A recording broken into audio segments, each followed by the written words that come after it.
Okay, so the challenge is to watch the movies that you have picked from the list without any unnecessary break and without any second screen. The movies are ranked by how much attention they ask for from the viewer. In other words, they are ranked by the level of active engagement that you need to bring to enjoy them, and by how unusual or weird they are. Based mainly on my experiences as someone who claims to like this type of movie, but I like other stuff more. I've tried to not only separate them into tiers, but to also rank them within each tier. Oppenheimer is the story of J. Robert Oppenheimer and his role in the development of the atomic bomb. The movie is basically a 3-hour-long montage with beautiful images, great acting, and one of the most intense sequences in the film in the last decade with the Trinity test. Due to the montage style, Oppenheimer has fast and unconventional editing that requires your full attention for 3 hours, but once you get into his rhythm, it puts you easily through the runtime.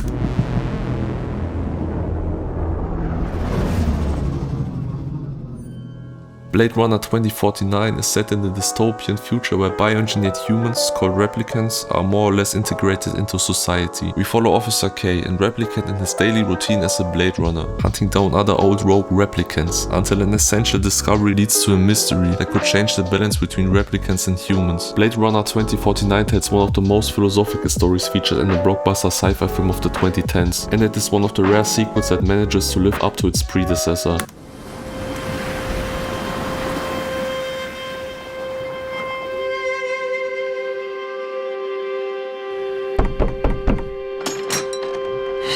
Portrait of a Lady on Fire follows a female painter in the 18th century that is commissioned to secretly paint the wedding portrait for a reluctant aristocratic woman. The writing and acting is masterful, and Celine Sciamma, the director, does a great job observing the relationship between her two main characters. Portrait of a Lady on Fire has, in my opinion, one of the great film endings, and it probably will be remembered as a classic of this time. I'm Rick Dalton. It's my pleasure, Mr. Schwartz. Call me Marvin. Put it there. That your son? No, it's my stunt double, Cliff Booth. TV star Rick Dalton and his stunt double Cliff Booth tried to navigate the changing film industry in the 1960s Los Angeles while something unusual starts to build in the background. In my opinion, this is Tarantino's best movie. It feels more like a hangout movie than one with a traditional narrative, but if you're able to give the masterfully captured 60s LA Hollywood a try, then you will get one of the best buddy or even genre movies out there.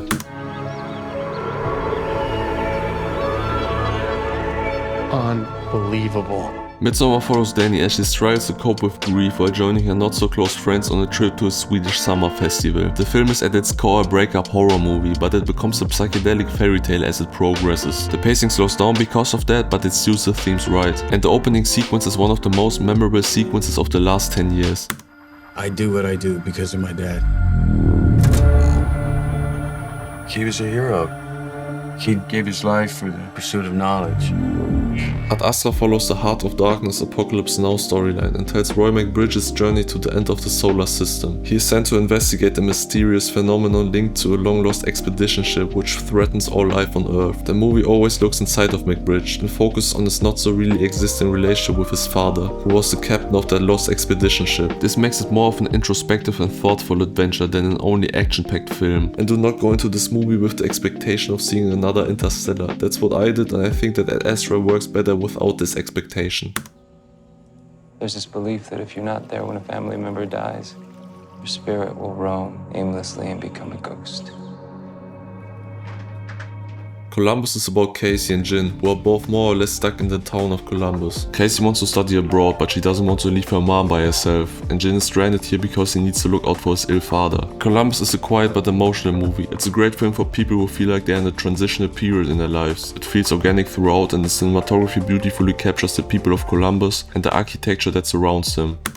There's this feeling, once you leave where you're from, that you don't totally belong there again. In Aftersun we see how Sophie reflects on a holiday she took with her father 20 years earlier. Mini DV camcorder footage from this trip connects her real and imagined memories to a story from her perspective. Aftersun is a melancholic and nostalgic drama that shows you more than it tells. It puts you in adult Sophie's shoes and asks you to really look at the small details in the characters, and when you do that you will get an earned emotional experience, which makes you rethink the perspectives of the people close around you. Hey, where'd this come from? I found it. Well, let's both put it. You really don't want me to play? Captain Howdy said no.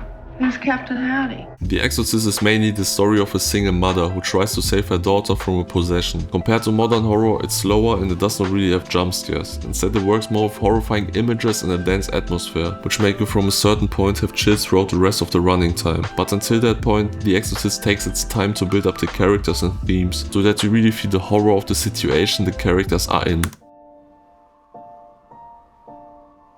Nazywa się Wanda Gruz. To jest jedyna siostry Prewna.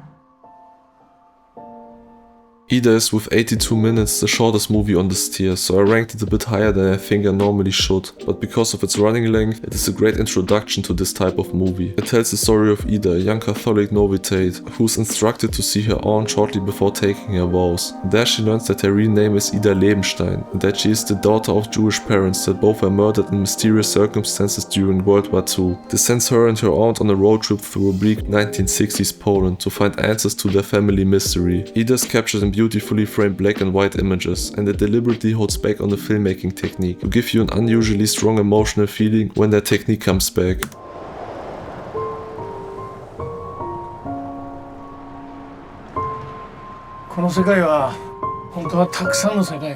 Perfect Days is about Hirayama, a quiet toilet cleaner in Tokyo, who finds meaning in his routines and loves to listen to music in his car. Hirayama is a rather unconventional main character. He has no typical movie goal. He feels more like a protagonist that already went through a character arc, and now we see how he lives his life in presence and contentment. This makes Perfect Days an unusual but fresh view, with great shots and a good feeling.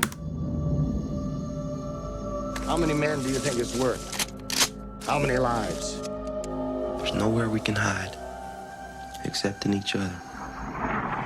The thin red line is again a more introspective story about war than an only literal one. Terrence Malick tells here the story of multiple soldiers who are all part of an army rifle company called C4 Charlie and their struggle to win and survive the Battle of Guadalcanal in World War II. The focus of the film lies as much on their fight to survive and win this war as in their battle within their own thoughts and the resulting discoveries they make about nature, hate and themselves. If you ask me, this is one of the most beautifully shot films out there, so still watch it even when you aren't interested in the story. And at the same time, don't expect the typical war story. The edit and story structure are later Malick typical, loose and unconventional. The running length is about 170 minutes, which makes it one of the longer movies in this tier, and the soundtrack is really iconic.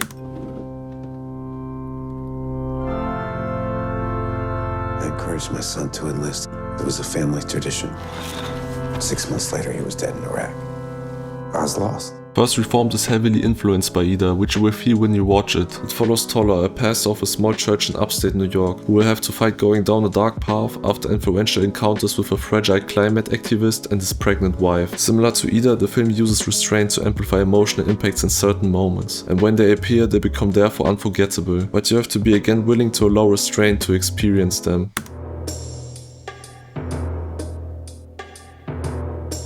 Fallen Angels follows an assassin as he attempts to escape his violent lifestyle. It follows his work partner, who is secretly in love with him, a young and low-level criminal, and a woman searching for love in the 90s neon-lit Hong Kong. It is a film about loneliness and finding connection. It is also style over substance in a good way, and near the end it has one of the greatest needle drop scenes in the history of movies. You can sew almost anything into the canvas of a coat.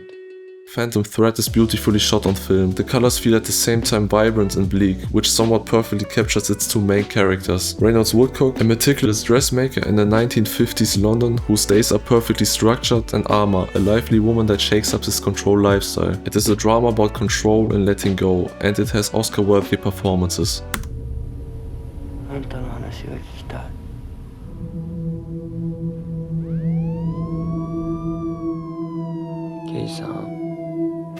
Cure is about a detective in Tokyo investigating a series of murders which all seem to share a weird indirect connection. Cure connects the mundane with horror to a sterile but creepy atmosphere, and it has those under the skin terror moments, so if you like the combination of thriller and horror, you should choose Cure from the list. You know what to do.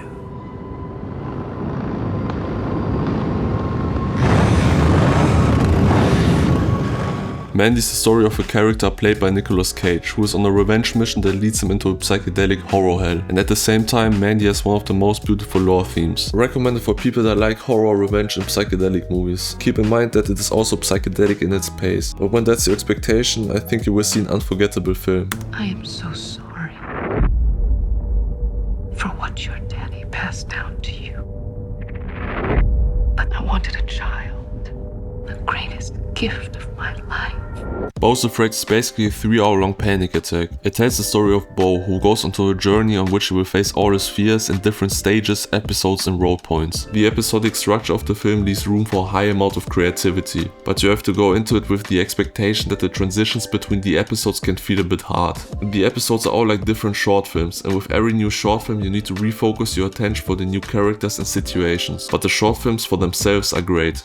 Who can regale me and my queen with some myth?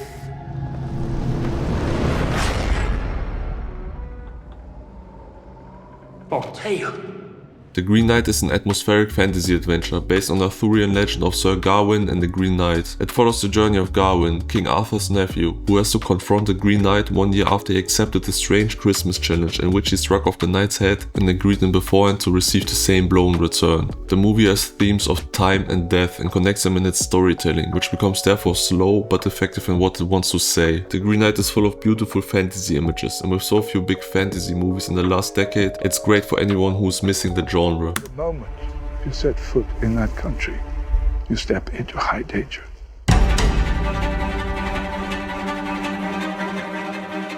Silence tells mainly the story of a Jesuit priest who travels to Japan in the 17th century to find his lost mentor and to spread Christianity there. It is probably Martin Scorsese's most existential movie. Silence explores themes of faith, morality, pride and endurance, and it focuses on the inner struggles of the characters, set against the brutal conditions that surround them. It's masterfully made by one of the greats and his team with the skill and capabilities you would expect.